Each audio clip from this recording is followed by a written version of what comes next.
Guys, I keep telling you, I am up-leveling my game when it comes to this podcast. I am bringing the absolute heat by bringing and booking the best guests that you could possibly ever imagine. People that are out there making a difference in the world, people that are shining a light on incredible things that we need to know about, creatives, entrepreneurs, and people that are just all around good people. And today's guest, Sophie Mazzaro, is one of those people. She ticks all the boxes. She has brain, she has beauty, and she is one of the most creative and talented artists on the planet today. And I'm so grateful that she agreed to be a part of the Ripple Effect podcast. First met Sophie, or was aware of Sophie, because she stayed at a friend of mine's house as an exchange student many, many years ago. She's from Germany, came to Austin, and my friend CJ Romberger told me, watch this girl. She is going places. And boy, I watched her and she has gone some places. She is breaking barriers. She is knocking down doors and she is kicking ass and taking names. Sophie is an incredible artist. She is known for an incredible mural that she did in Venice Beach, California, to memorialize Kobe Bryant after his passing. She has customized some of the most expensive Nike sneakers you could imagine and made them 10 times more valuable with her art. And she is just an incredible visionary and artist in her own right. The paintings she does, oh, they are amazing.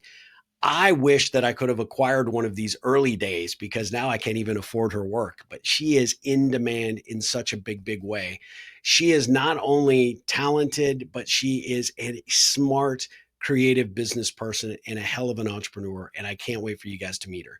So with no further ado, let's dive into this interview with Sophie Mazzaro right now.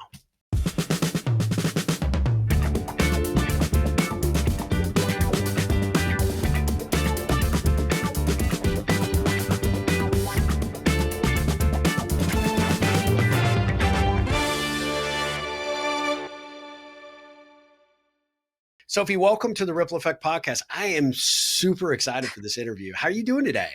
I am doing wonderful, Steve. I can't believe it took almost 2 decades for us to get back together from the first time we met. Well, I am, hey, you're worth the wait. Let me just tell you, I am so grateful for this. I mean, you've been a little busy since the last time we ever talked. I mean, Yeah. you've changed states. You're like this internationally renowned artist now. You're in demand in every level. I mean, it's incredible, but I am just so grateful that you made the time. And one of the reasons I wanted to have you on the show, just to kind of dive in right off the bat, is because I have really, really respected how you have become such an amazing, not only artist and creative, but an entrepreneur, and just how you have dictated how you wanted your career to unfold exactly the way you wanted it to. How is it that you are doing so many amazing things and making it look so damn easy? I think it's called ADHD, Steve. It's Fair not enough. I all like it. voluntarily. Yeah.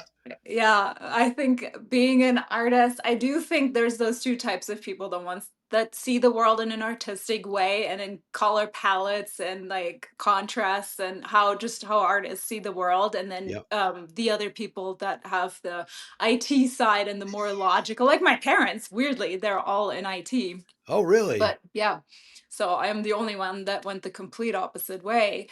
But it's just I've gotten so much criticism for it, but on the other hand, I wouldn't do it any other way because I love and need all those outlets. I Yeah. went to school, I was a theater kid and I went to school for acting and stunts. That was my original major.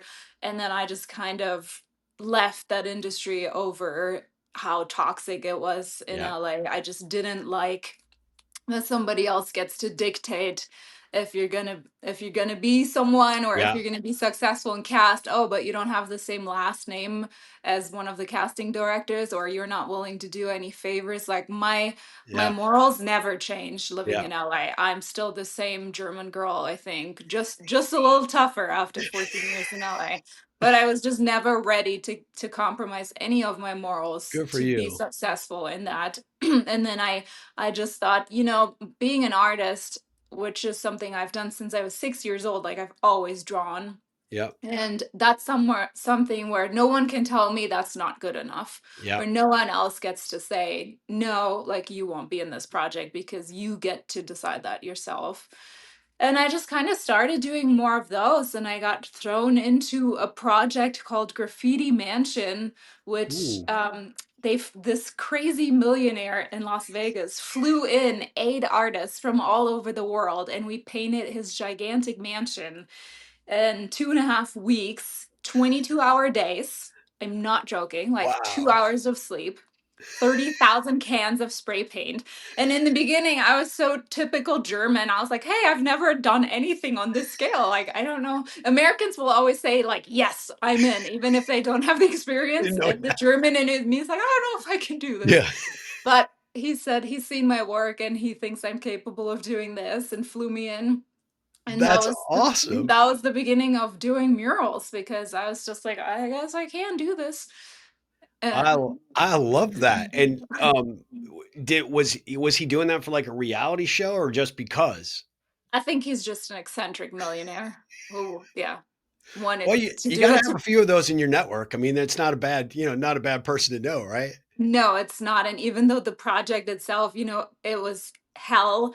It was Las Vegas in the summer. It was Oh, 120 degrees, probably 130 on the roof. Like oh, we were all, a couple of us went to the hospital for heat wow. stroke or inhaling fumes and stuff like that. It was exhausting, Yep. but I'm still friends with like especially one of the other artist girls. She flew in from Australia and we're Wow. still friends to this day and we're kind of on a similar journey that we took on murals, painting, tattooing. So that's kind of nice to still have these connections of like-minded people. That's awesome. Well, and I mentioned in your intro, I mean, you did that amazing memorialization to Kobe Bryant on the Venice Beach Pier, right? Yes. How did that come about? Was that a commissioned opportunity or was that something, the city engaged you on, or how did that come about? I did that for free for the community. I paid for my own paint and I Wow. was just very determined. I lived in Marina del Rey, which is right borders Venice at the Yep. time, and I knew the area really well. And I had a close friend that was close friends with the Kobe family, and he Oh, was really devastated. So it was kind of more for him yeah. at first to find a way. I'm like, I don't really know the right words to say or Yep. anything. So I just wanted to express it in the best way that I knew, which was a mural. And I'm Yep. like, I need a wall for this. So I didn't want to do this in the middle of the night, like a graffiti Yeah. illegal type of thing. I just wanted to get permission and take my time. And I just approached the Venice Whaler, which is that restaurant, and Yeah. told them what I wanted to do. And they actually allowed me to do it because that's normally an advertising wall and Sure. someone pays them like 10 to 30 grand a month to Oh advertise my on gosh. there, and they just let me do that mural. That's awesome. Well, we'll definitely include a screenshot for the YouTube folks that'll see it. But you did an amazing job, and I obviously have followed your work for a long time. To kind of go all the way back, how you and I first connected is your host family you stayed with. CJ Romberger was a good friend of mine, and Yeah. I was saying in your introduction that she had told me literally, I think 2 days after you arrived, this girl has something special that you are going to, make a mark in the world. And boy, was she right. I mean, you just like, I mean, the world basically bows to you now. I think it's so incredible. But when you first came, so you were an exchange student from Germany. Where did you grow up in Germany? I grew up in Berlin. So I Okay. was born and raised in Berlin. And I weirdly always wanted to leave Germany. That Okay. sounds really harsh, but I just already knew as a kid this is not where I want to grow up. Coming to Austin wasn't my first time in America. My parents had taken me to Florida when I was a Oh, little kid, and I yeah. was probably like 8 years old.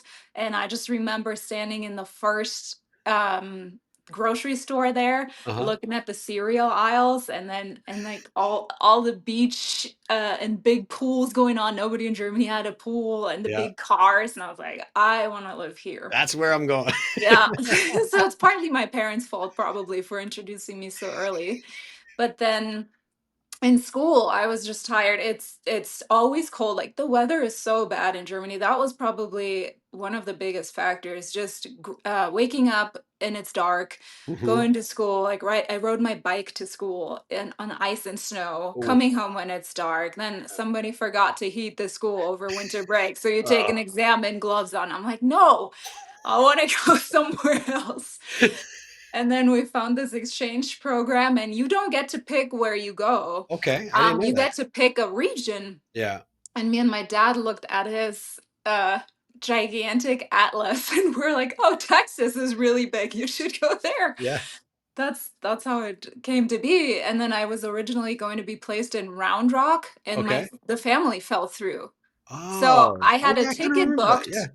Yeah, I was 16. I had my ticket booked. I, didn't speak English that well. And then a couple of days before I'm leaving, my family falls through. Oh, And then CJ found me because y somebody had put my application in Zach Scott Theater because yes, they knew I yeah. loved theater. And CJ saw it and for some reason, like, came home to West and was like, we're getting an exchange student. And the rest is history, right? The Yeah. rest is history. I mean, there's, I see them. I just talked to West yesterday. I talked to CJ Oh, probably the day before. yeah, We went on vacation together last year in Wyoming. We went to Yellowstone. So they're still very much part of my life, and I I'm part love of that. theirs. Yeah. Yeah, very good people, and, in such an amazing way that that all worked out, right? You talk about all Yeah. the way the ripple kind of unfolds, that's a perfect example that things work out exactly the way they're supposed to. When you graduated, did you go back to Germany, or did you stay and just knew you were j heading to LA at that point? I did go back to Germany to graduate because it was just a deal I had made with my parents because I Yeah, was a straight A student, especially in Germany. So they had actually let me skip a grade in Germany because I was studying while I was in Dripping Springs. I studied for my German school and then graduated early and just had that German diploma just yep, because it counts more and in case I wanted to have a safety net in sure, case of something course. fails. And then right after I graduated, I got into the Lee Strasberg Theater Institute, Wow. which CJ also encouraged me to do. I mean, they've Yep. just been such a huge part of these choices and supporting me. And then I moved to LA at 19 and I had been there ever since, except Wow. now I'm in Wyoming. Now you're in Wyoming. I love that. So when you went to LA, obviously you were thinking, breaking into show business, maybe moving that direction with your career. Was art sort of always kind of your second passion, or was it always like I'll do, acting or get into, into that industry to do it, but really my true passion is always, following my creative spirit in terms of artistic expression? It was always there. Okay. And I remember even one of the teachers kind of gave me a hard time about it and told me you're gonna have to choose. And that's just something I've heard my whole life. Like Sure. you're gonna have to make a choice, but it's not that easy. You can't stop having a creative outlet just because you should be more focused on one. Yeah, is it better to just pour all your energy into one thing? Probably yes, but I just love these other avenues just as much and they're a part of me. I can't just stop doing it. And Sure. I always got I loved writing scenes. I would and write comedy scenes or something on the side too while I was in school, and I would always draw when I got home if I wasn't completely exhausted because yeah, school kicked my ass. How was it that you knew, you said you've been doing, art since you were 6. How was it that you knew that you actually had some talent that you could actually pursue that as kind of a, hey, this could be it. This is my direction in my career. How did that come about? I don't know if I ever thought I have talent, or I don't know if I ever believed, oh, you just have talent, because I think talent is a weird way of describing something. Because Yeah. I do know people now that are some of the absolute best in the world at what they do, even some tattooers, and it's weird to tell them you're so talented Yeah. because it's we've put in these more than hundred thousands of hours of just not giving up, not giving up, not giving up. So it's more, I think, a personality trait than just telling someone you're talented. Yeah. Yeah. I think if you want to be anything and you put enough time into it, you can probably be whatever it is you want to do. Well, along that lines, I am curious because you are such an incredible artist for someone who is not, but would love to figure that out. How for people that don't consider themselves very creative, what do you suggest? Because I think everybody wants to express themselves somehow, right? Whether it's painting, it's drawing, it's sculpting, or even putting together musical jams or whatever, right? There's all these different potential outlets, and I think most people stop because I love how you frame the word talent, because I think that we think because we don't recognize that we have that innate ability, we don't think we're talented, so we never start, right? So any suggestions or ideas, because I know a lot of people on this podcast, they're always looking for that, right? They're looking for that next level and need that little bit of encouragement to just start and try something. So I'm curious what your feedback would be about that. First of all, I think I have no musical talent, and that's a totally false statement because I've Yeah, never really tried. I think that if I love I that. just it's a perception about me Yep. that I have, but I have never I've just not been interested in it. And then the second thing is you gotta actually do it. Do the thing. And I'm guilty of this myself because with social media, coming around, we get bombarded with these people that we think are just the absolute best, and Yeah. people who wake up and they dress up really nice and then they paint these masterpieces and it sells immediately. Yep. And then I'm like, well, I don't even need to try. Like, they're Yeah. already I'll doing never that. get there. So, Yeah. Yeah. yeah, I'll never get there. It's actually like, I think it's very discouraging, even Yeah. as an artist who's selling stuff. I get caught in that trap sometimes too, and I've had many, many like months in my life where I didn't create at all and I was in a total slump, and or I would just plan stuff out in my head instead of actually taking pen to paper. Yeah. So that was one of the biggest things I learned is you have to actually do the thing on Yeah. paper or on canvas. And sometimes I go outside with my canvas and I don't plan anything and I just splash paint around on it, and then Wow. I can, if I hate it, I can paint over it later, but at least I'm having fun again creating, because a lot of my jobs were for companies too, where maybe you Mhm. paint something that you don't love 100%. There's always that painting for what you really love and like, and then other people might not appreciate, and then painting something that's only for a client. You don't really like it. So finding that middle ground, a little bit for them and a little bit for you, but just having fun with it again. How was it that you were able to strike that balance though between what they wanted and what you wanted, and still come into a project and feel good about the outcome? Sometimes I can just convince people something will look better if I want it. Like, I love painting palm leaves, for example, for big murals. I always think it looks good, like, you can Yeah. make it look good in any color scheme, so I just kind of sway their opinion towards something that I really wanna do. And then I mean, it's really, I haven't had that many projects where I dreaded it. That's not true, because then Mm. I don't even take it on. If it's Yeah. something that I'm just not going to enjoy, then what's the point? I can refer another artist that maybe that's their specialty. So, Yeah, I love that. Well, and you took this medium beyond murals, obviously onto the canvas, but then you also have done incredible job on sneakers. Like, tell me about that. I mean, that I swear to God, I was like thinking about this the other day when I was kind of writing some notes for preparation for today, and I was like, gosh, I wish I had bought one of your pieces like early on. Now I couldn't possibly afford it, but I just love every freaking thing you do. But the sneakers, I've shared a number of the images that you've shared on social media with my network, because you just do such an incredible job. How did that come about? And was that just an area you decided, hey, let's try it? It's just a different form of a canvas, or no, the story is kind of funny because it originally started in Germany because okay, I had saved up all my pocket money. I was maybe 14 or 15, so I was still in high school, and I bought a pair of Nike Blazers okay, shoes. And like Germany is always behind in what the US is doing. So it's very expensive for me. And then I get these shoes, and a girl in my school has the same pair. And then I looked at the amount of money it would cost for me to ship them back and like return them for something else. So I decided to paint on mine instead to make them different, because I've always hated wearing what other people are wearing. Like everybody has these uniforms and the same H&M Yep. clothes and the same shoes, and I've always hated that. So I Yep. just painted on mine, and someone bought them from me in school.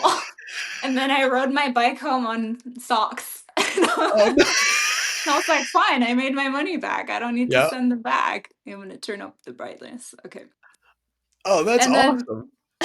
I don't know, in Texas I had painted shoes that I wore to school just for fun. CJ and West always encouraged it. My art teacher in Dripping Springs encouraged it. We Yep. still talk, and he follows my journey. Like, it's just funny how this, like you said, it's a ripple effect of just these random connections. Yep.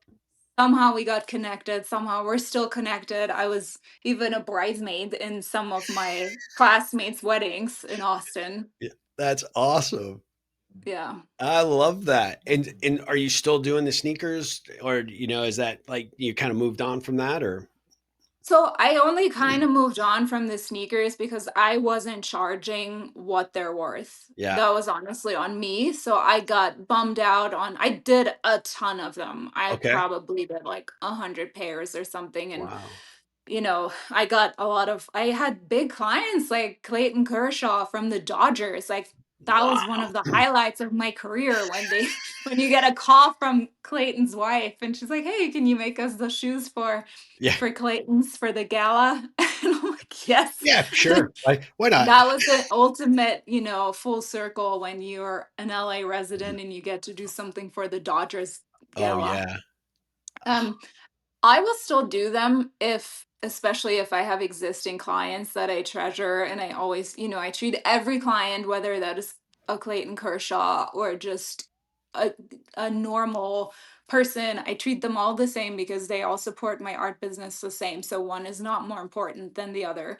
I And love if they that. request something, so like one lady, she wanted to take her kids on the Taylor Swift tour, Mhm. and I was on vacation, and I told her, "Yeah, this is really cute." And she's like, "My daughters are dying to have these shoes." So, of course, I made them for her.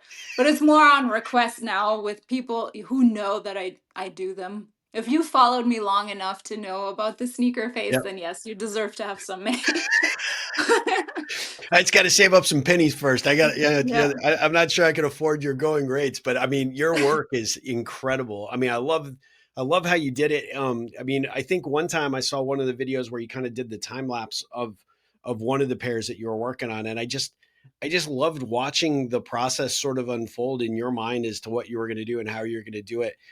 Did when you attack something like that type of project, is it very much like walking outside and looking at the canvas and splashing some paint around and seeing where it goes? Or in most of those cases, do you already have a game plan in your mind about what you want to put? Because there, I would think in the sneaker realm, there's not a lot of margin for error in terms of those types of projects.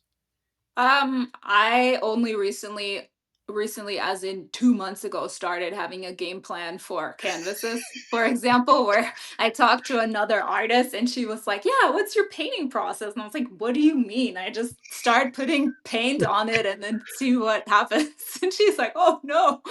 So with sneakers, I never had a plan. I would just start. I mean, I knew the theme always, but then I would just start with the front or somewhere and then kind of piece it together from there. That's awesome. I People love that. have put an enormous amount of trust in me and knowing it's going to turn out, because I'm really not someone that does these elaborate sketches up front and gives Yeah. them mock-ups. I'm like, "You want Batman shoes? Okay." Just trust me, it's going to be good, but I don't really feel like making a mock-up. Because that's like doing it twice, right? I don't want Yeah. to do that. I Yeah, I love don't that. Like, know. just trust me. They're going to be Just awesome. trust me. Well, that's That's the same with commissions too. If I have to over explain, because right now I'm really into the wildlife and Yep. doing, more Wyoming themed and Rockies, animals that live in the Rockies. If I Yep. have to over explain to you what it's gonna look like and the colors, then I'm probably not the artist for you, because Yeah. either you like my style and trust me that I can do this, but if someone's already picking it apart before, then that's just not a good fit. I'm putting your website up because I think the work, I want everybody that sees it, or sees the video to actually go to the website. And obviously for those of you that are hearing this on the actual audio platforms, I encourage you to go to the YouTube channel and get this, because you've got to see Sophie's work. It's absolutely incredible. And especially with this new direction you're headed, there's just such a cool, really funky vibe about what you're doing and how you're doing it. And you just do such an amazing job. Is the process that you go through when you are starting, and now that this is fairly new, like 2 months old, right? Is it, when you plan this out, is it a situation where you kind of have an inkling of where you want to go, or do you let your, I've always been curious because I'm not a painter, right? But do you kind of sketch out what you're doing, or is it literally you're putting paint up there and you're figuring it out as you go? I'm curious about that creative aspect of the process. Yeah, it used to be like that. I would Okay. literally just start putting paint up there. And then I actually took that criticism to heart from some of these other artists, who pointed out that it would just streamline the process a little bit more if I Yeah. planned a little bit more. And so, what it has helped me is put the painting together faster, if that makes sense, because I don't Okay. have to second guess, oh, what's the next step? Like, what am I going to put as a background? Because now I already have that planned out. And I usually use my iPad Uh-huh. because it's great. The app Procreate is amazing for just kind of sketching something out, and then you can see, do these colors go together? Does the background Ah, work with okay. this? So it's kind of like a mock-up a little bit. Not too, I don't spend too much time on it. Maybe like 10 to 30 minutes. That's it. And then I usually put a a background in, and I'm making those. I don't like painting backgrounds, so I just Really? changed it to something, yeah, and I don't, you don't have to paint what you don't like. Like, That's I think most people think they have to be good at everything, or they get so intimidated by art and other artists on social media, but like, you can literally just paint whatever you want. It doesn't have to make sense. You can yeah, paint an orange elephant for all you care, as long as you have fun doing it. yeah. I mean, that's I think that's a really good piece of advice right there, right? And 9 times out of 10, you're even though you might be doing it for commission or maybe doing it for a client eventually to sell it or whatever, it has to start from, that heart center component, right? It has to come from within. Otherwise, you're just going through the motions, and it'll feel like that when you actually see the finished work. I think with yours, there's not one thing that I have seen that you've done that doesn't instantly make me smile or make me happy, which I think is just such an incredible talent that you have. So, Thank and you. such a gift. I mean, just such an amazing ability for you to do what you've done, and the diversity of the approach that you take, I think, is phenomenal. Are you always constantly challenging yourself to like in Wyoming now you're doing wildlife and you're being inspired by that general area? Do you feel like your career has gone through different phases where you really kind of throw into a certain, kind of genre, or could you be painting a bear today and then painting something vastly different tomorrow, and that's just the way your process works, or how does that come Yes, about? I Okay. absolutely think so. I think Mhm. almost every artist goes through those phases. And, I had phases in LA where I did only murals and, well, I don't know, maybe a few shoes on the side. Then I did the shoes exclusively for maybe 2 years and had some bigger deals. But also, COVID affected my business just like any other Yeah. person. And it was really devastating in LA because within 2 weeks, from March 1st to 14th, I lost 90% of my work. Wow. And I was in a car accident March 1st, like the 2 weeks, I don't know when COVID Literally was 2 weeks declared, but before right, the pandemic literally two lockdown, weeks. right? Yeah. Yeah. And I got really severely injured. So that was just a phase where I was unable to lift my arms. I didn't know it was if I was gonna paint again. I definitely couldn't do murals because I was too immobile. I was on Oh, the couch for like 3 months in severe Wow. pain. I had a brain aneurysm. And then I had to shift because, first of all, I had to make rent. Yeah.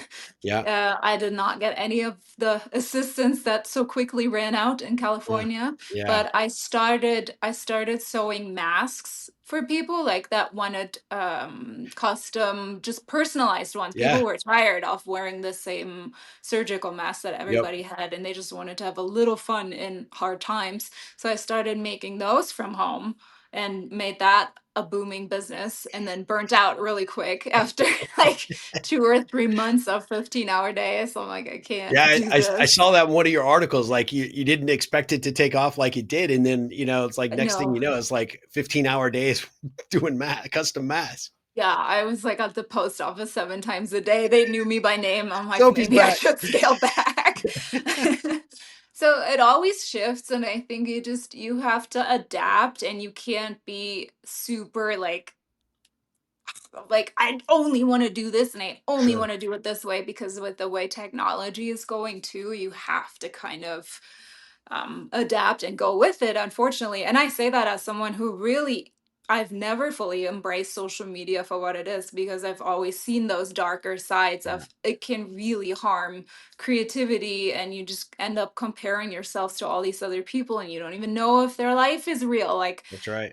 God forbid, the stories that I know about LA, about these influencers that have a team of makeup artists flown in and get ready and stage their photos at breakfast and then go back to bed because they're depressed for the rest Yeah, of the day and everybody thinks their life is amazing. yep, So that's the other very dangerous side of it. But you got to embrace it to a certain point and just put yourself out there, because no one's going to like your art if nobody can see it. yeah, And there's that's so true. many amazing artists and tattooers and writers and creative people that will never get seen because they're maybe embarrassed in front of the camera or worry about what other people might say, but you have to put it out there. Yeah. I've sort of adopted a philosophy over the last couple of years, because I was one that would not do it unless I knew I could do it perfectly, or always did it, and then I sat back and I worried about, judgment or what people would think, and always worried about the opinions of others. And uh, age and experience, I think, does drive a little bit of wisdom. And one of the things that a good friend of mine, shared with me many years ago, which is somebody else's opinion of you is none of your business, right? And when you sort of get to that point, you feel like kind of very free, and it does open up like the possibility of, the endless possibilities of where you could take your career, could take your creative work or your writing or whatever. Much like this podcast, like when I first started off the podcast, I really, I thought maybe other than my dad, I probably wouldn't have any listeners. and so, and dropped a few F bombs in those early episodes, and then he stopped being a listener. So I wasn't even sure I was going to Oh have no. any. But at the end of the day, what I really love about what we're doing with this show is getting to feature people like you who are out there, just, not giving a crap about what everybody else thinks. They're just doing, and they're creating, and they're building, and they're growing. And because of that, you're actually creating your own amazing ripples, because you are inspiring people to think differently, and get outside of their comfort zone, and get out of their own way and start doing things. And I love that. But I also love that you put that disclaimer about social media, because it's so true, and not people don't know that, right? And I think there is this tendency to be like, I could never be that talented, or I could never do what this person's doing. And you don't know the story or the background about what they're doing. Like you said, great photo shoot, and then I'm going back to the corner because I'm like depressed because I really don't have the life I'm proposing to the world Yeah. to see. Well, first of all, regarding the opinions of others, I also think most people are way too busy with their own life to truly worry about someone else all the time. Like, we True. always are way more concerned than what people actually That's think of you. absolutely Like, accurate. Yep. everyone is preoccupied with themselves. And then on social media, yes, I think a lot of us actually do know, if we really think about it, we do know some of that is fake, but I even catch myself doing this too when I just look at someone and Oh my for a second, oh, I wish I had their life or Yeah. something. I wanna be in Greece right now, sitting on the beach drinking margaritas. That sounds great, but yeah, you don't know about their relationships in real life. You don't know who's funding all of this. Like, it can be expensive. Some people have a team running this. Like, Yeah. I know of artists where it looks like, "Oh, I'm this one person show," and they literally have a team of people doing everything from them because being an artist is a full-time job, and that you have to create the artwork, you have to come up with Yeah. the ideas, you have to execute, actually make the painting, you have to photograph it, you have to archive it, you have to have it all organized if you ever want to make prints, you have to ship the physical product, get it packaged correctly, like it has to be safe for transport, deal with the tariffs of other countries, with the Yeah. shipping, invoices, social media, make videos about it. It's so many full-time jobs, and we do burn out. I burn out on it. I mean, of course, it's more fun if you're doing something that you actually love and that is your passion. Like, could I do this for someone else's passion? Absolutely not. I would quit after 3 days. But even for myself, sometimes, like, I'm my own boss, and sometimes my boss runs a little loose ship here where I'm like, I don't want to do this. It's nice out today. Like, I would rather sit outside too than finish this painting. But Yeah. But I love that because I mean that's the realistic aspect of what you're dealing with. I think most people think of artists like, oh, you're just in the studio and you're creating, and then just magically people beat a path to your door and pay you all this money, and life is just grand. But yeah. there's so much that goes on behind the scenes just to support what you're actually doing, right? Yeah. And there's also absolutely no shame in having another job. I feel like we have this weird romanticized version that social media is also responsible for, Yep. which is it has to be a full-time job. No, Yep. it doesn't. If you want to work at the post office to support your artistic journey, then go do that, because do whatever helps you and enables you in this economy Yeah. to paint and still have that. That's still better than not painting at all and just being in a job where you're miserable. I But love that. with I often tell a lot of the entrepreneurs, or sometimes we call them wantrepreneurs, people that have vision and ideas, but have, not necessarily taken the step forward to actually go out and do it, that they can actually look at their full-time job or whatever they're doing to support themselves and eventually sort of capitalize what they want to work on, whether that's a tech idea, whether they want to become an artist, they want to write a book, get a movie made, whatever.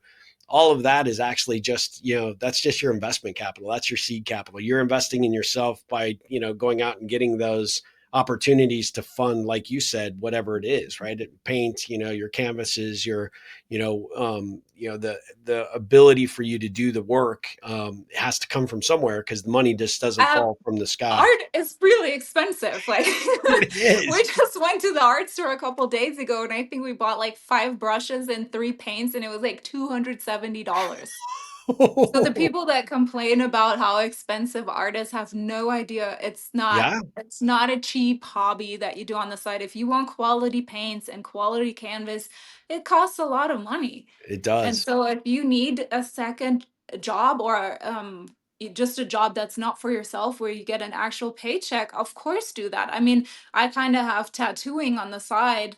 I just right now I fortunately sold a lot of the paintings with the wildlife, so I'm busy Mhm. doing that. But after that, I'm going back to the tattoo studio as well because it's just more stable Yeah. on a daily basis. And it's still art, it's still creative. Yeah, So if of you can course. find something that's maybe even in those lines, if you want to be a musician and you can work on the side, like in I don't know, in a record shop or somewhere Yeah, to make a little bit extra income, do that.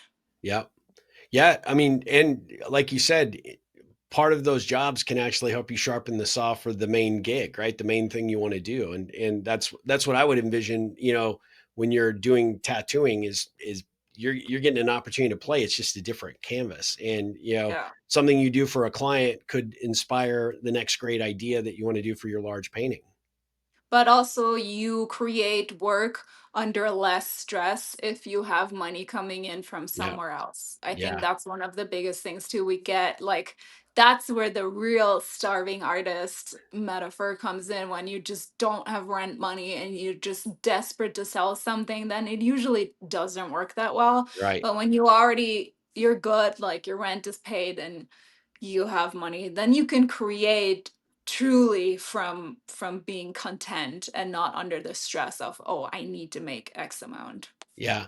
Like you said, it never seems to work out when you have that stress and pressure, but, Yeah. it just it whatever it is, it just never seems to pay off quite as well. So, creating that I environment always had side jobs Yeah, in LA. no I worked kidding. in events for years, yeah, but I also enjoyed it a little bit because it was funny being in the world of the rich and famous and like look behind the curtains. Well, and to a degree, like some of what I talk about, right? That helped you build some probably beneficial connections. So when you did bring your work out, you actually had folks that knew you and saw what you were doing, and there was a natural interest in potentially a future customer. Yeah, Yeah. I love that. So, one question, how have your folks handled everything that you've done with your career over here, and how often do you see them? I've put them through a lot, my poor parents.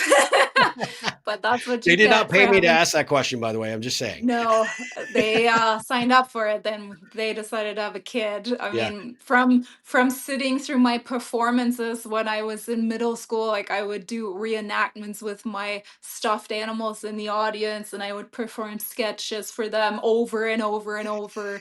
From sitting through that and sitting through boring theater performances, like 5 times the same play.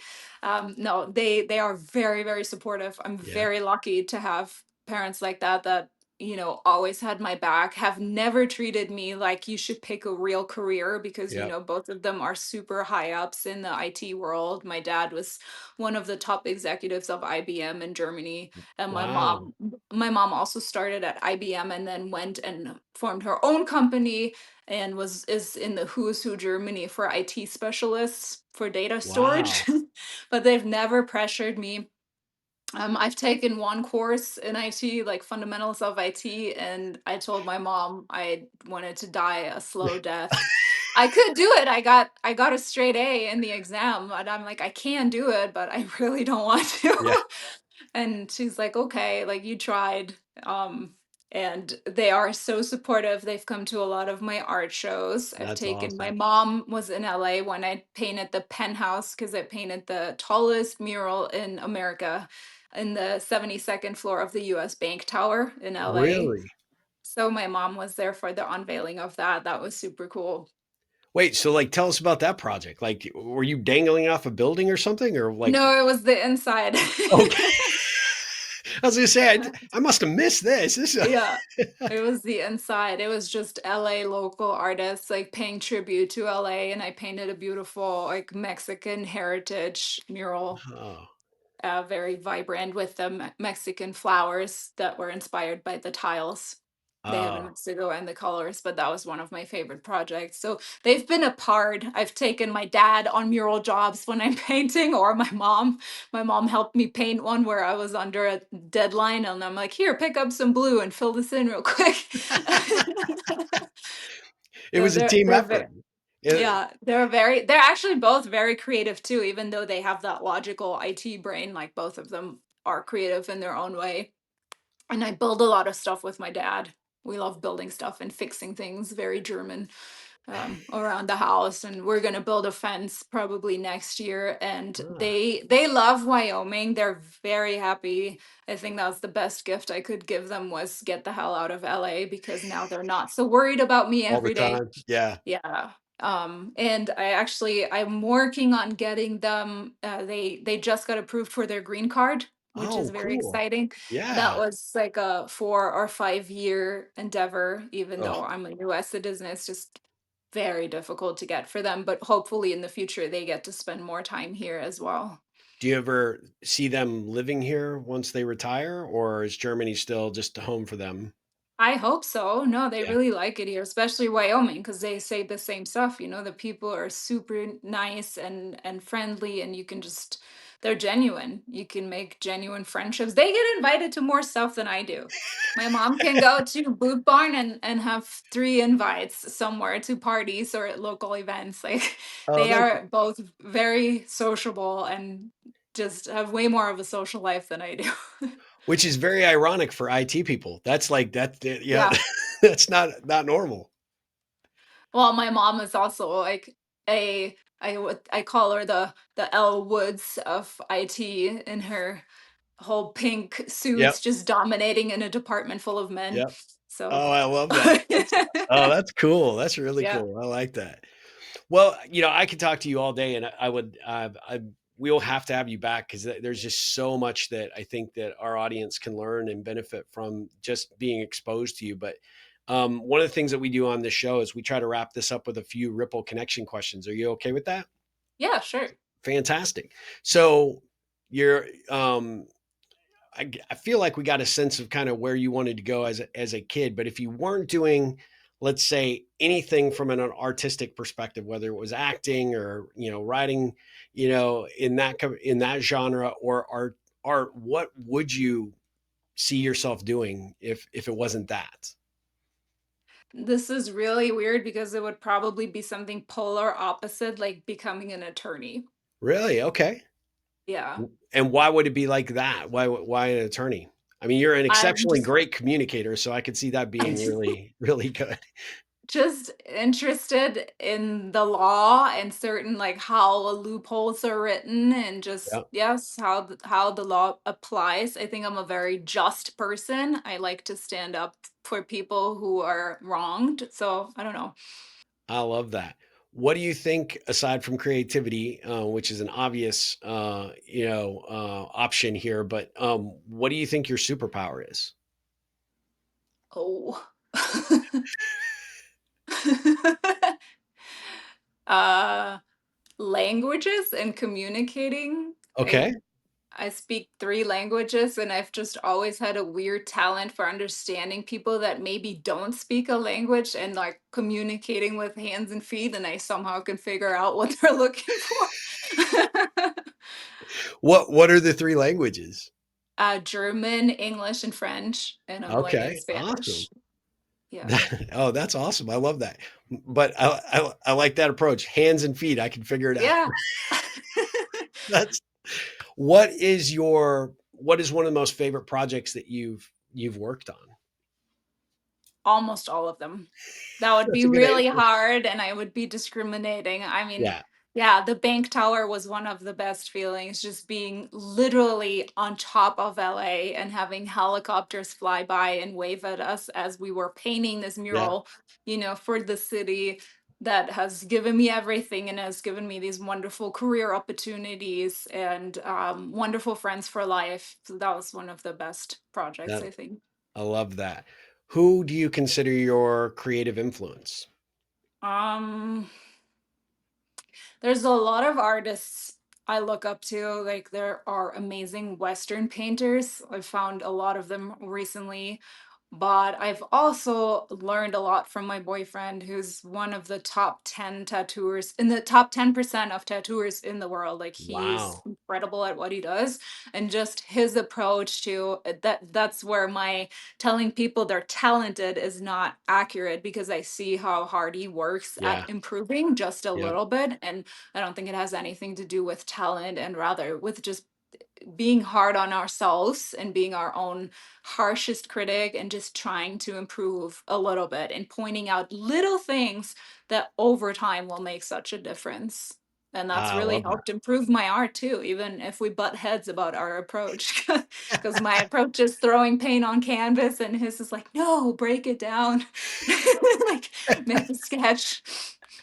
What's your boyfriend's name? Mike, Mike. I yeah. love that. Well, Mike's lucky to have a partner like you for sure. I'm sure you guys, even though you might butt heads, I'm sure Yeah. I could just imagine those conversations being like, Never thought I wanted to date another artist. I'm like, yeah, oh my gosh, 2 of me? No, thank you. two of me. That's awesome. Um, if you were to, if you thought about like a message or, a quote that you could put out there for everybody to see, whether it be on one of your paintings or you got an opportunity to put a billboard that everybody saw on the way to work or on the way to school and on the way home, what message would you like to convey? I don't know if it's a snappy short quote that'll be memorable, but just please keep creating. The Ah, well, world needs it, and don't be discouraged by social media or by other people's success, and you just gotta be consistent over trying to be the best at something and being perfectionistic, but just get a little bit better and just stick with what you're doing. And CJ actually gave me this as a magnet when I lived with her at 16, and it said there were two different ones. One was do one thing a day that scares you. hmm. And then the other one was it's hard to beat a person who never ever gives up.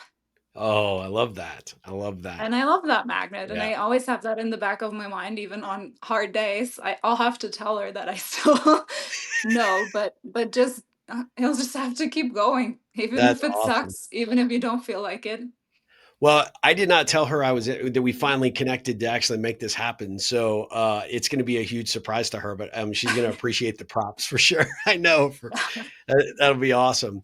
Okay, last couple of questions. If you were going to, uh, what would be the title to your Sophie's life story if it was made into a book or a movie? Well, I am writing a book, and this will be the first time Ah, announcing it, all right, actually. sweet. Yeah, We got an nobody, exclusive here. This is you awesome. do. I have not told anybody except my editor, and it's called California Sober and Other LA Lies. Ooh, I love that title. Yeah. Oh, So that's just good. it'll be a funny, satirical, very like self-depreciating humor type of memoir about the time as an immigrant living in LA, living and surviving LA, and just kind of a funny, more honest look behind the scenes versus everybody's polished life of how dirty and grimy it really is and how Yeah. unglamorous. Yeah. Oh, I Yeah. and, when do we expect the book to be out? That's a good question because that's also one of those things that I've set on. I started writing that book 14 years ago. Yep. And then it really only was recently that one of my friends read a chapter and it started off as a journal. And he was like, "This is really funny." I'm like, "Glad you find it funny. It's my life." Like, I didn't think it was so funny back then. But he's like, "This would be a really good book." And I just started looking for editors, and I found the perfect person on Fiverr that is just helping me kind of refine it. But we're working Cool. through it. We're about halfway through with the editing process. Are you gonna go through trying to go to a publisher? Are you gonna self-publish, or what's your plan? Yes. I'm gonna try the publisher route just because I don't think like I don't if you don't have a huge audience by yourself, I think it's gonna be very hard um to kind of sell and get that out there. And I think it would be a good guide for people planning to move to Los Angeles or people who've lived there and even people who have nothing to do with LA and just know the stereotypes. I think they'll find it entertaining. Yeah. Well, if I can be a resource for you in any capacity, I've been very fortunate to know some really good best-selling authors, and then yeah, so I mean, self-published. In fact, I had a great author that basically told me to stick with, the self-publishing route, and he gave me advice and guidance as to why and to do it. But if I can be a resource for you in any capacity, I'd be happy to do it. So Yeah, I would love to connect with you about that whole process. yeah, we'll do it for sure. Last two questions. When you hear the words "the ripple effect," what does that conjure up in your mind? What does it make you think of? Serendipity of meeting certain people, like just very unplanned, but you think somehow something bigger has a plan for you to meet this person or that person, and then through them, like the what is it, sixth degree of separation, Yep. how you know everybody in the world. Yes. So Oh, just those lucky moments of connecting with certain people, and then you never know what that's going to bring you in the future. well, I'm super grateful for that because I mean, that's how we ended up here today, right? I I know. mean, I think that's fantastic. If the last question I have for you is, what ripples can I be looking to create for you? Well, the first ripple was being on this podcast after all those years. That's just a really, really funny coincidence. Um, and then I don't know. I'm looking forward to connecting again when my book is done, Yeah, to just get it out there in the world. Just one of those other things that I have wanted to do and that I can't just sit on for the rest of my life wondering, oh, what are people gonna think? I just have yeah. to put it out there. It'll be awesome, and we'll help promote the hell out of it, I promise you, for sure. Yeah. Well, Sophie, how do you want people to follow you? Obviously we put your website up. I'm going to put that up one more time just so people see it. But is there other ways that you want people to tune in and check out your work or follow you on social or YouTube or anything? Yeah, I'm mostly on Facebook and Instagram. And on Instagram, that's Sophie Mazzaro Art. And on Facebook, I think it's just Sophie Mazzaro. That's Okay. always a good way. I do little snippets of behind the scenes or how I find where I find inspiration or motivation to create something. Like one of my paintings I made of a moose that I saw out of a U-Haul driving on the road. You never know where inspiration strikes you. And I never understand the people that are like, "Oh, I just don't understand where you get inspiration." And I'm just like everywhere. I can take It's out like the everywhere. trash and see a rabbit and paint that. Absolutely. Oh, I love that. And obviously that moose was a stuffed moose. No, he was real. Was it a live moose driving a truck, right? It was a no, it was a live. I was driving the truck, not the moose. Oh, okay. I thought you were riding down the road and you saw somebody drive by with a No. moose in there. It's like, I okay. was driving to California with the U-Haul and back, and on my way back, as I was like utterly exhausted and had about 4 hours left in a 24-hour drive, I saw a gigantic moose drinking from a little spring on the side of the road. And Oh, yeah, I is painted that that. the inspiration for the one that's on your homepage currently? Yes, yeah. Oh man, it's amazing. I mean, that's really cool. I love that you shared that. Well, Sophie, thank you so much for the time today. I really, really appreciate it. I am a huge, huge fan. I'm so proud to know you and call you a friend, but most importantly, I'm just very, very inspired, as I know my audience will be as well, about what you're doing and how you're doing it, the approach that you take for getting your work out there and just being unapologetically you. And I just my hat's off to you. It's just so amazing to see everywhere your career is taking you, and I'm just so thrilled that we could do this. Thank you, Steve, so much, and I feel honored to have a friend like you, who's known me since I was 16 years old, basically, and has followed me through all the chaotic life phases that I have and career phases from Austin to LA to Wyoming. And we'll have to do this again because I feel like we could have a 7-hour podcast. Absolutely, Just we will. And as you revealed, this is your first podcast, so I think that yeah, I mean I am truly truly honored. So this is awesome. yep, and Well, book reveal, both yeah, both there. with Oh you man, for the yeah. I first mean, time. this is like So a double whammy. So thank you for that. I appreciate that. Well, listen, guys, we'll be back for another episode of the Ripple Effect very soon. But until then, Sophie, ripple on.